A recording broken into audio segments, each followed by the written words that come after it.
दोस्तों नमस्कार। किसका टिकट कटेगा और किसे टिकट मिलेगा, और कोई कोई दावे के साथ कह सकता है कि अगर उसे टिकट मिल गया तो वो चुनाव जीत जाएगा?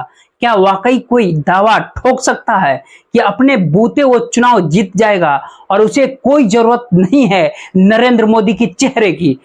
उसे कोई जरूरत नहीं है मोदी काल के भीतर में जो उपलब्धियों की पूरी सूची बार बार दोहराई जा रही है, उसको दोहराने की जरूरत नहीं। और उसकी अपनी राजनीतिक जमीन इतनी मजबूत है कि वो अपने चुनाव अपने बूतों ही जीत जाए। क्या वाकई ये सब कुछ बीजेपी के भीतर कोई नेता कह सकता है, कोई मंत्री कह सकता है, कोई सांसद कह सकता है? ये सवाल इसलिए बड़ा हो चला है क्योंकि अपने आप को साबित कैसे किया जाए। अगर साबित नहीं कर पा रहे हैं तो फिर जो हाशिए पे धकेलने की परिस्थिति जो बीजेपी के भीतर शुरू हो चली है, उसमें खुद को मुख्य धारा के भीतर कैसे ला करके खड़ा किया जाए। यह सवाल बीजेपी के भीतर का नहीं है, यह सवाल इस वक्त मोदी सरकार के भीतर का है। किसे पता था कि चुनावी वर्ष आते आते सीएजी सक्रिय दिखाई देने लगेगा? किसे पता था सीएजी की रिपोर्ट कोई और इस देश के सड़क मंत्री नितिन गडकरी कहेंगे ये गलत जानकारी है, और सही जानकारी यह है कि लावालाव के साथ सड़क का निर्माण हो रहा है और उस पर इतना पैसा खर्च हो नहीं रहा है जो कि सीएजी ने बतला दिया है। तब तो एक क्षण में सीएजी की तमाम फाइलों को इस दौर में खोलने की जरूरत है, और खास तौर पे तब जब बीजेपी के सत्ता में ही ये कह करके आई कि सीएजी ने बताया था कि 2G घोटाला कितने लाख करोड़ का था। जो कोयला घोटाला था, जो कोयला को लेकर जो खादानों का आवंटन था, उससे इस देश के भीतर राजस्व का कितना चूना लग रहा था। यानी रेवेन्यू की जो कमाई थी वो एक परसेप्शन पर टिका दी गई और सीएजी ने पूरी रिपोर्ट दे दी। बीजेपी ने उसे हथियार बनाया और 2014 में चुनाव जीत गई। लेकिन पहली बार सीएजी की कोई रिपोर्ट निकल करके आए और कैबिनेट मिनिस्टर कहे ये रिपोर्ट ठीक नहीं है, सही आकलन नहीं है, तो जबकि सीएजी की रिपोर्ट में परत दर परत ये इस बात की जानकारी आई कि दरअसल कोई जानकारी और कोई संवाद नीति आयोग से नहीं किया गया, जो एक एवरेज रकम तय की जाती है उसको भी दरकिनार कर दिया गया, और जो सिविल के तौर पे जो कार्रवाई और काम जो होता है सड़क बनाने के मद्देनजर उसमें भी उलटफेर हो रहा। तो फिर कैसी फाइल सीएजी तैयार करती है, या फिर मंत्री सीएजी को कटघरे में क्यों खड़ा कर रहा है? सभी तो अपने थे। बात सिर्फ इतनी नहीं है, बात तो माइनॉरिटी और मंत्रालय यानी अल्पसंख्यक मंत्रालय को लेकर के भी खड़ी हो चली है, जहां पे करोड़ों रुपए ऐसे रूप में दे दिए गए हैं जो थे ही नहीं। संस्थान फर्जी चल रहे थे, स्कॉलरशिप फर्जी दी जा रही थी, और स्कॉलरशिप जिन छात्रों को दी जा रही थी वह भी कहीं थे ही नहीं। और जांच जब होती चली गई तो सामने बात आती चली गई, तो मामला पहुंचा मंत्रालय ने कहा अब सीबीआई से जांच करानी चाहिए। सीबीआई भी अपनी है और अल्पसंख्यक मंत्रालय भी अपना है, मंत्री भी अपनी है। जो स्मृति ईरानी जो वहां के मंत्रालय को संभाली हुई थी वो मंत्री भी अपनी है। तो तीनों आपस में आमने सामने आकर के खड़े क्यों हो गए? लेकिन बात तो उसके भी आगे की है कि इस दौर में मीडिया का हासरा सरकार के साथ लगातार टिका रहा, और ये माना जा रहा कि दरअसल मीडिया है जो हर चीज मुमकिन है। लेकिन एक झटके में वह भी जब लाइव प्रसारण चल रहा हो, तो ऐसे में एक मीडिया हाउस के एक बड़े एंकर को और उस एडिटर को सीधे तौर पे ये कह करके कटघरे में सत्ता पक्ष के मंत्री कहे कि आप भी तो जेल गए थे, और उसके बाद वो पत्रकार भी समझाने लगे कि निजी तौर पे जब आप हमला करते हैं तो आपको भी तैयार रहना होगा, निजी तौर पर आप पर भी हमला होगा। और सामने मंत्री कहे कि आपको जो हमला करना कर लीजिए, मैं बात और जवाब दोनों कहने और बताने को तैयार हूं। यह स्थिति इससे पहले नहीं थी। चुनावी वर्ष का मतलब यह है कि जैसे जैसे चुनाव की तारीख नजर आ रही है और बरस से कम का वक्त बचा है, तो कुल मिलाकर सही मायने में कहीं तो 250 दिन बचे हैं। इन 250 दिन के भीतर कौन किससे किस रूप में कैसे टकराएगा कोई नहीं जानता, क्योंकि इस देश के मंत्रालय दर मंत्रालय और मंत्री दर मंत्री की स्थिति को देखे तो इसके ठीक समानांतर अगर नौकरशाही को परखे तो वहां बैठे ब्यूरोक्रेट्स के कामकाज को देखे तो जो भी प्रस्ताव पास होता है और जो भी दस्तावेज पे चिड़िया बैठाई जाती है, वो चिड़िया कहाँ से बैठती है, किसके दिशा निर्देश पे होती है, और क्या वाकई इस बहुत सारी फाइलें ऐसे आने वाले वक्त में खोलती चली जाएगी और आने वाले वक्त में वाकई एक दूसरे से सभी टकराते हुए नजर आएंगे। यानी जो एक ऐसी चौकस अवस्था सरकार की भीतर थी, जो सभी एक दूसरे के साथ हैं और सबका ध्येय एक ही है कि इस दौर में मोदी सत्ता पर कोई आंच आनी नहीं चाहिए, मोदी सत्ता को लेकर कोई सवाल उठना नहीं चाहिए। इस दौर में जिन भी नीतियों का ऐलान किया जाए वो नीतियां इस देश के हित को साधती है, इसका ढिंढोरा मीडिया के जरिए खूब पीटा जाना चाहिए। कोई सवाल और कोई ये सोचना भी नहीं चाहिए कि जनता ने जिस सरकार को चुना है वो सरकार कुछ भी नहीं कर सकती। इसीलिए एक के बाद एक निर्णय जो मोदी सत्ता ने ली, उस पर क्रिया के भीतर देखिएगा तो कभी किसी संस्थान के भीतर से कोई चूं तक नहीं निकली। वो संस्थान कोई भी हो सकता है, वो प्रीमियर जांच एजेंसी है, वो सीबीआई, वो मौजूदा वक्त की ईडी भी हो सकती है। ट्रांसपेरेंसी तो इतनी बढ़ती गई कि कल तक जिनके खिलाफ सीबीआई और ईडी काम कर रही थी वो बीजेपी में शामिल हो जाएं, तो सीबीआई और ईडी ने फाइल को ठंडे बस्ते में नहीं बल्कि दफन कर दिया और उस दिशा में देखना ही बंद कर दिया। और उसमें भी ईडी के दायरे में आते हुए कोई अगर बीजेपी में शामिल होकर मंत्री बन जाए, जैसे राणे साहब हैं, एमएसएमई को संभाले हुए हैं, उनकी पूरी फाइल कहां चली गई, और या फिर असम के मुख्यमंत्री की पूरी फाइल कहां चली गई, कोई नहीं जानता। इसका जिक्र कहीं कोई नहीं करता। तो क्या वाकई पहली बार नौकरशाही को भी लगने लगा है कि स्थितियां विकट हो चली है और आने वाले वक्त में अगर सत्ता पलटेगी तो उनकी फाइलें भी खुल जाएगी, उन्हें भी पूछा जाएगा। और इसीलिए सीएजी ने एक के बाद एक 3-4 ऐसी रिपोर्ट रख दी, जिसके बाद अगला सवाल यह था कि सीएजी इस दौर में एक भी रिपोर्ट रखती नहीं है, क्योंकि 2014 के बाद से अगर लगातार सीएजी की रिपोर्ट को अगर देखें तो बरस दर बरस रिपोर्ट घटती चली गई। और मुर्मू साहब जब उसके बाद से रिपोर्ट आना ही बंद कर दिया, और रिपोर्ट आती भी थी तो राज्य सरकारों को लेकर आती थी, और राज्य सरकार भी वह जो गैर बीजेपी शासित राज्य थे, और बीजेपी शासित राज्य को लेकर किसी रिपोर्ट का उल्लेख है तो वो रिपोर्ट मोदी सरकार को द्वारा तय की गई किसी वेलफेयर योजना के तहत क्या क्या नहीं हो पा रहा है, इसका ही जिक्र किया गया। तो क्या ये सारी चीजें इस दौर में इसलिए उफान पे है कि अच्छे दिन अब काफूर हो रहे हैं क्या सरकार के? क्या वाकई अंत की ये शुरुआत हो चली है? क्योंकि महज सीएजी के मसला नहीं है। कल्पना कीजिए कि इस देश के भीतर में चकाचौंध बरसता हुआ न्यूज चैनल आज तक के भीतर से ये आवाज आने लगे कि आपसे हम सवाल तो पूछ रहे हैं लेकिन लगातार आपको सहलाते चलेंगे। लेकिन विकट स्थिति कुछ इस तरीके से सरकार के अपने ही मंत्रियों और लोगों के भीतर समा गई है कि उनका अपना अस्तित्व कहीं बचा ही नहीं है। जब तक सत्ता में नहीं थे तब तक तो दर्जनों मुद्दे उठाते थे, दर्जनों मुद्दों को लेकर के सड़क पे आ जाते थे। अब जब सरकार में है, मंत्री बन गए, तो मुद्दों पे खामोशी ही नहीं बल्कि मुद्दों पे रेड कारपेट से ढकते हुए इन्हीं बातों को मीडिया दिखाए, इस दिशा में लगातार कदम बढ़ाए गए। और इसका हश्र ये होता चला गया कि एक के बाद एक जो भी मीडिया के जरिए सरकार को लेकर के सवाल पूछे जाते थे, वो सवाल दरअसल किसी भी लागू नीतियों के जरिए देश हित या राष्ट्र हित का जिक्र करते थे।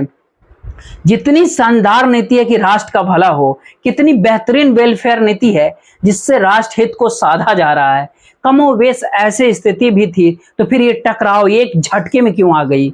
और यहां तक कि माइनॉरिटी मंत्रालय का जब जिक्र हुआ तो उसमें इस बात को खुले तौर पे जिक्र करने की शुरुआत हो गई कि 5 वर्ष के भीतर ही 144 करोड़ से ज्यादा का घोटाला हो गया, और इसका जांच मंत्रालय कह रहा है कि सीबीआई से कराइए। और जानकारी जब निकल करके आती है तो उसमें बीजेपी शासित राज्य उत्तर प्रदेश का भी जिक्र है।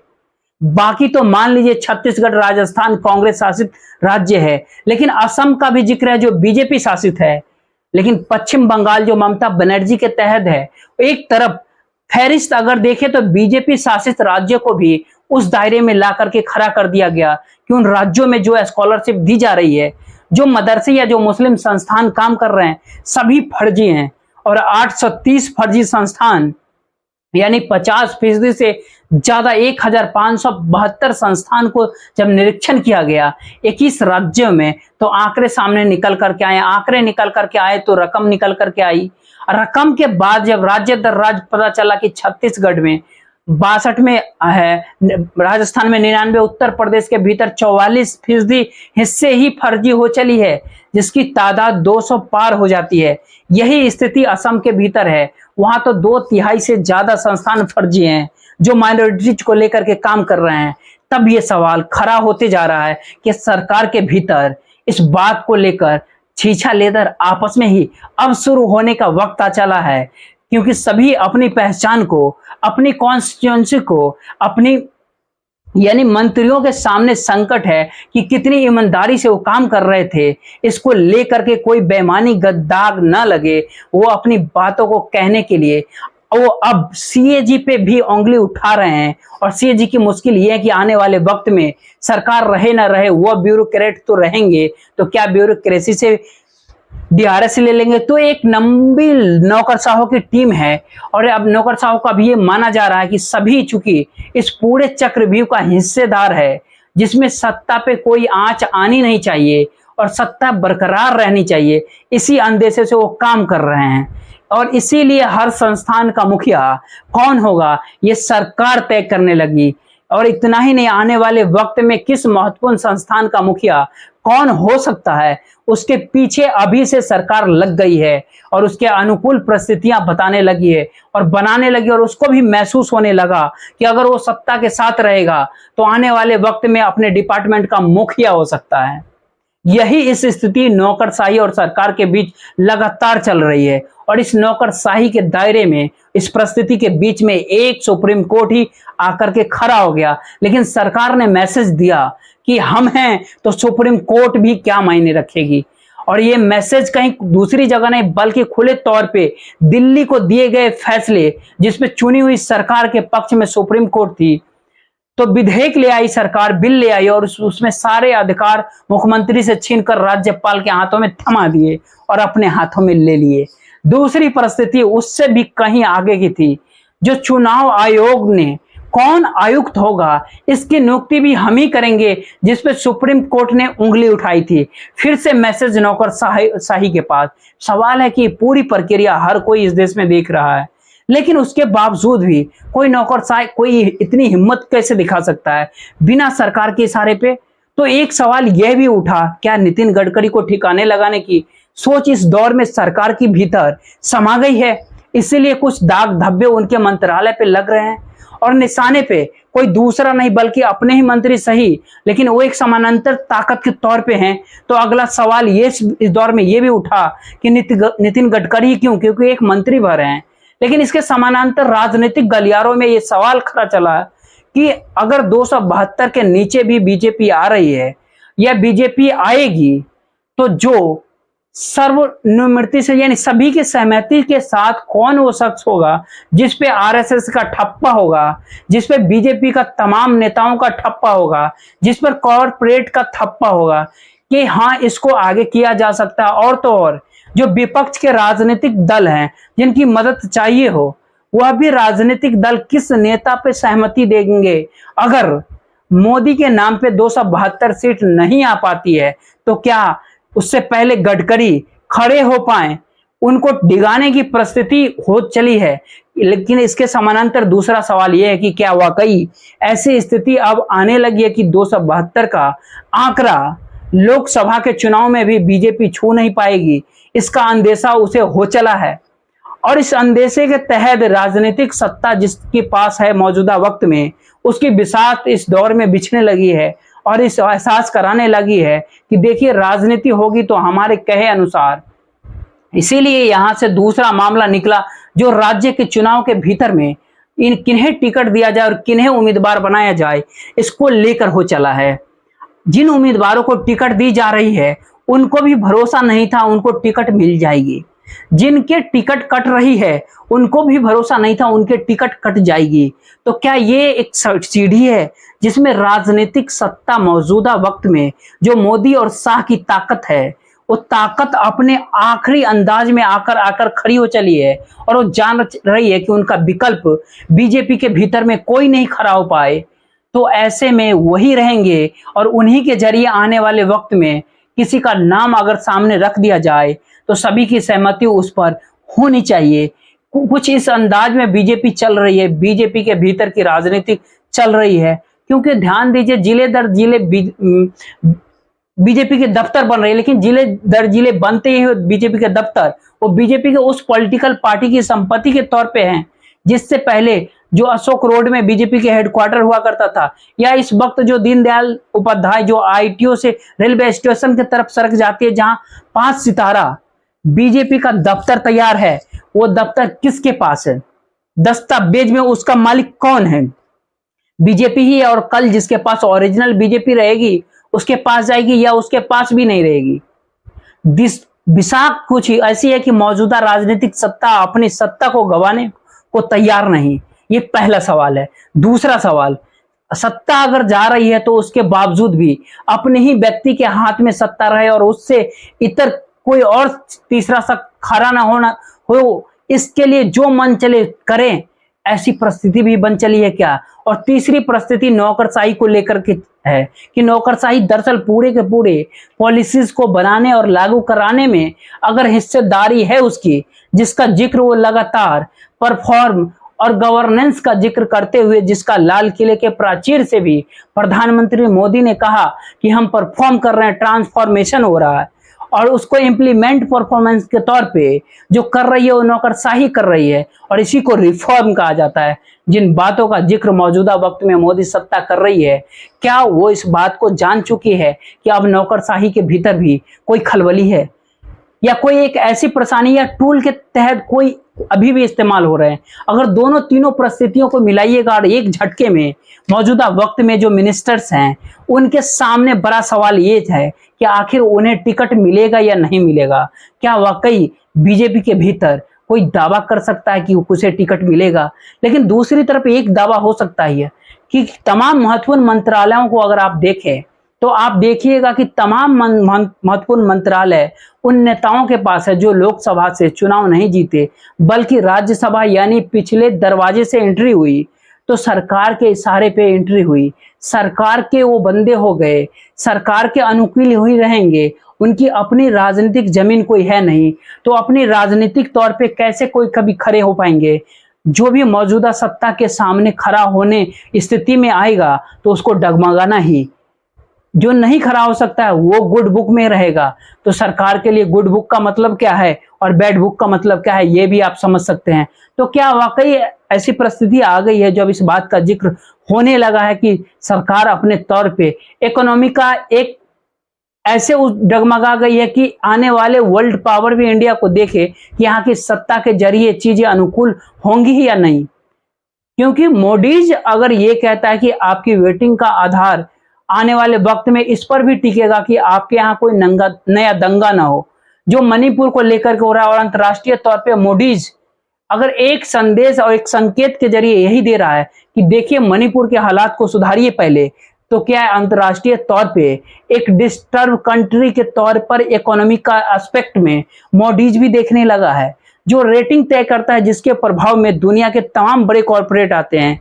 अगर ऐसा हो रहा है तो इसके दायरे में भारत के भीतर की परिस्थिति को समझिए। सवाल केवल ये नहीं कि इस दौर में मोदी सरकार 155 लाख करोड़ की कर्ज में डूबी हुई है, सवाल ये है कि राज्य दर राज्य जो कर्ज में डूबे हुए हैं, और इसमें जो बीजेपी शासित राज्य है और जहां पे बीजेपी चुनाव हारी है, उन राज्यों की स्थिति भी बीजेपी काल में कितनी नाजुक हुई। अगर 2-3 राज्यों को समझे तो हिमाचल प्रदेश 75,000 करोड़ का कर्ज है, बहुत कम है। लेकिन दूसरी तरफ कर्नाटक पर देखे 5,50,000 करोड़ से ज्यादा का कर्ज वो मई के काल में हुआ है, जो 6 लाख करोड़ छुएगा। अब महाराष्ट्र के भीतर आइए तो 6,80,000 करोड़ के कर्ज में महाराष्ट्र को गवर्नमेंट डूबी हुई है, और बरस दर बरस अगर परखिएगा तो ध्यान दीजिएगा लगभग 50,000 करोड़ का कर्ज वो तो एवरेज लेती है, और कभी कभी 1 लाख करोड़ से भी ज्यादा कर्ज लेती है। तो इकोनॉमिक स्थिति उत्तर प्रदेश को देखिए, 7,10,000 करोड़ पिछले फाइनेंशियल ईयर खत्म होने तक थे। इस दौर में जो बाकी 5 महीने 6 महीने बीतने को हैं आए हैं, उसमें यह मामला लगभग 7.5 लाख करोड़ तक पहुंच गया होगा। गुजरात के भीतर देखिए तो 4.5 लाख करोड़ के कर्ज में डूबे हुए हैं। मध्य प्रदेश के भीतर देखिए तो 4 लाख से ज्यादा का कर्ज में डूबे हुए हैं। ये परिस्थितियां बहुत साफ तौर पे 2-3 बातों को इंगित कर रही है। पहली बात है कि गवर्नेंस अगर जमीन पर है, फेल होते हुए नजर आ रही है, अगर उसका परसेप्शन अंतर्राष्ट्रीय तौर पर बन रहा है, तो खलबली ब्यूरोक्रेट्स के भीतर है। उसे समझ में आने लगता है कि स्थिति कैसे नाजुक हो रही है और किस दिशा में वो आने वाले वक्त में।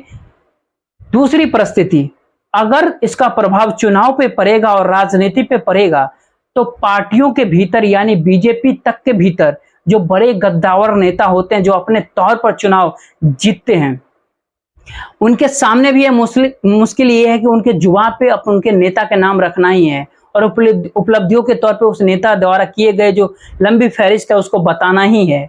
लेकिन उसका असर अगर उनके अपने कॉन्स्टिट्यूएंसी में उल्टा पड़ रहा है, तो वो क्या करेंगे? तो फिर भी टिकट तो चाहिए, और टिकट बांटने की स्थिति और टिकट पाने की स्थिति में आपके सामने वही शख्स खड़ा होगा जिस शख्स की वजह से क्या बीजेपी इस दौर में कमजोर नजर आ रही है, या सत्ता कमजोर नजर आ रही है, या फिर वो अपने तौर पर आश्वस्त है और बार बार आश्वस्त है और बार बार दावा ठोक रही है कि हम 2024 में आएंगे ही, यानी चुनाव हुए नहीं, ऐलान हुआ नहीं, लेकिन हम आएंगे ही। इतना भरोसा इस रूप में है, ये उम्मीद किसके भीतर जगाने की है? तो ये जाहिर है वो कार्यकर्ताओं की लंबी फौज है, जिन कार्यकर्ताओं को लगता है कि बीजेपी आ रही हारी तो जो इन्वेस्ट किया अभी तक बीजेपी के लिए, अपनी पार्टी के लिए, वो तो आने वाले वक्त में खतरे की घंटी उनके लिए है। उनके भीतर उम्मीद जगा कर रखनी है, क्योंकि चुनाव के वक्त कार्यकर्ता अगर सक्रिय नहीं होगा तो क्या बचेगा?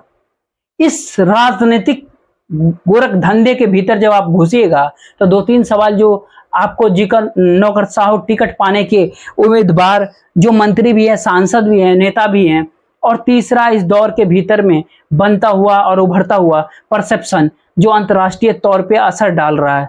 इन तीनों सवालों से इर्द गिर्द आखिरी सवाल सबसे बड़ा है कि क्या वाकई ऐसी स्थिति आ गई है कि अपनों को लेकर ही लड़ना पड़ रहा है, या अपने ही अपनों को लेकर समझ गए हैं कि दरअसल अच्छे दिन खत्म हुए। और अब ऐसी राजनीतिक स्थिति सामने आकर खड़ी है जिसमें अगर चूक गए तो फिर पूरे राज्य राजनीतिक कैरियर को तो चुनावी जीत के लिए, अपने निजी परसेप्शन को बनाए रखने के लिए और चुनाव के मैदान में उतरने से पहले अपनी राजनीति जमीन को, खुद के नाम को पुख्ता करने की राजनीति अगर आगे आ चल पड़ी है, तो ऐसे में वो पूरा गोदी मीडिया निशाने पे आएगी, एक एक करके आएगा। क्योंकि गोदी मीडिया दरअसल जब बोलना शुरू करता तो इतना आगे बढ़ जाता कि मंत्री और नेता भी नहीं समझ पाते हमने तो ये बात कही नहीं थी। इतने आगे तक ले जाकर के कितने प्रभावशाली तरीके से बोलते हैं, और ऐसे में एक झटके में वो मीडिया को हाशिए पे अगर जनता ने धकेल दिया या असर क्यों नहीं रहा, तो फिर का सवाल एक ही है। यह जो घमा चौकड़ी जो आपको दिखाई दे रही है कैबिनेट मिनिस्टर से संस्थानों के भीतर बैठे हुए नौकरशाहों की और मीडिया को संभाले हुए संपादकों की, इनका झगड़ा और बढ़ेगा। इंतजार कीजिए, अभी ऐसी बहुत सारी स्थितियां उभर करके सामने आएगी, क्योंकि अभी भी 8 महीने का वक्त तो है ना। बहुत बहुत शुक्रिया, बहुत बहुत शुक्रिया।